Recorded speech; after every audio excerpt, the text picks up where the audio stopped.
Game of Thrones didn't just have a bad ending, it showed us something dangerous. The bigger a show becomes, the more likely it is to fall apart. And that is exactly what happened here. One of the biggest shows ever made collapsed right when it should have been at its strongest. And the worst part is, it didn't happen by accident. We can see the same pattern keep showing up in other shows like Stranger Things and Squid Game, etc., etc., etc. So we should ask ourselves this: why does this keep happening? I mean, one show failing at the end is fine, but on the top of my head now, I can name you at least 10 shows that had the same effect. I mean, it can't be a coincidence, right? If you go back to the early seasons of Game of Thrones, almost everything worked perfectly. The characters felt real, there were consequences for their action, and actual consequences. Nobody felt completely safe, you know? They killed the main character in the first season, then later followed up with the Red Wedding. So at this point, it felt like anything could happen. We all knew we are not watching a regular show, rather a masterpiece. And that is exactly where things started to go south. It became big. Believe it or not, there is actually a pattern behind all of this, and it has nothing to do with writers suddenly getting worse.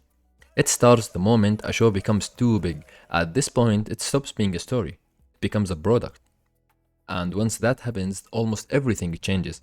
Now there is more money involved, and more pressure, and more people watching, thus more expectations. So the question stops being what is the best way to tell the story.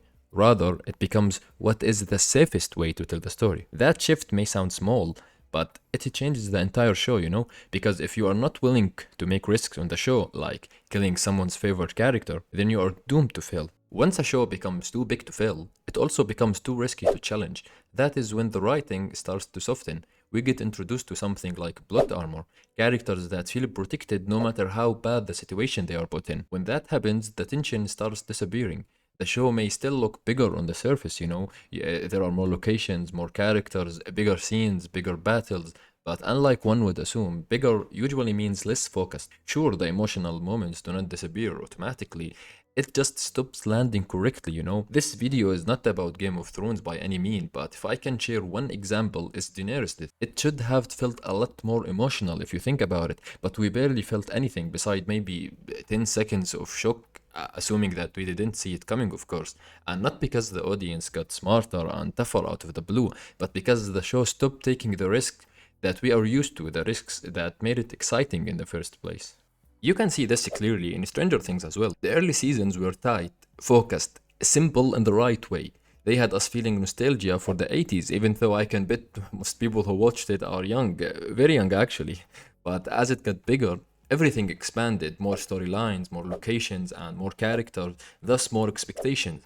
And while that can make a show feel larger, it can also make it feel less focused. You can argue back by saying the time you reach the final season, the pressure is enormous. Fans expect something huge, something unforgettable, something that justifies the wait, you know? And while this argument has some truth to it, I mean, I can't completely dismiss it. Of course, the higher the expectations, the harder it is to actually satisfy them. But that's rarely the case, you know? See, if it was just about expectations, the quality should at least stay the same as previous seasons. What actually changed is the writing and the no risk mindset the studios apply when their show becomes huge. I mean, early Game of Thrones wouldn't let the long night battle end without some real loss. Not just some side character, but someone central to the story. Just like how early Stranger Things wouldn't let Vigna die that easily without real loss as well. I mean, they missed a huge opportunity to make him kill Max. Her entire arc is built around suffering, so losing her would have been extremely emotional. And they had the perfect opportunity because Vigna had already targeted her, but they didn't. Why? Fans love her. Now, this is just an example, and it's not really about killing characters, it's about making the audience believe the show is willing to do so at any given moment. That is also where the studio pressure matters. When a show is still growing, there is no room to take chances. When it becomes very huge, the priorities change. Now, the goal is not just to make something great anymore, it is to avoid losing what already worked. That usually means fewer bold choices. The story becomes safer, the characters becomes harder to damage. You know, people love them. So the structure becomes more cautious. And once that starts happening, the show is no longer trying to surprise people. It is just trying to keep them comfortable and watching. That is why late season TV often feels different. Not always worse in an obvious way, just different, less dangerous, and less alive. And this is not just one show.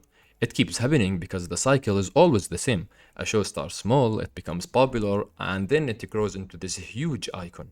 Or to be accurate, this huge product. This is why endings keep disappointing people.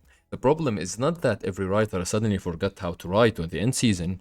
I mean, of course, the writing becomes harder in the endings because, well, when you have this number of characters, it becomes harder to give everyone the screen time they deserve. So the writers are forced to make shortcuts and just move with the story with no or little build up. But still, it's not that the writers are suddenly bad. They are usually the same ones that also wrote the previous seasons, which you like. It's just that the priorities shifted. They are not trying to make new fans anymore. They are just trying to keep the fans they already have because they are aware of the fact that their established fan base will watch to the end even if they made the worst ending objectively. Of course, every rule has its exceptions. Not every show fell into this trap. Breaking Bad is the obvious one. Better Call Saul is another one. Those shows did not keep getting bigger in the same way other shows do, you know? They stayed focused. And instead of constantly expanding the world, they kept digging deeper into the characters. The tension came from change inside the story, not from making everything larger. That is a huge difference, and that's why these two shows are considered one of the best shows ever created, if not the best ever. Because when a show knows exactly what it's building toward, it can keep getting stronger instead of getting lost in the end. Because believe it or not, most TV shows have no clear endings when they start. I mean, of course, they have an idea of the world, of course, but they kinda figure the ending on the way. I will explain this part in another video, so please subscribe so you can be notified. Also, it would be very helpful for me regardless. So the real lesson is not that big shows are doomed to fail. It is that success puts pressure on a show to become something different. And once that happens, it gets harder to stay focused, harder to take risks, and harder to deliver the kind of ending people were actually waiting for. That is why so many great shows start to fade as they grow. Not because the idea was bad in itself, not because the writers forgot how to write out of the blue, but because the thing that made them special is often the first thing the system tries to change.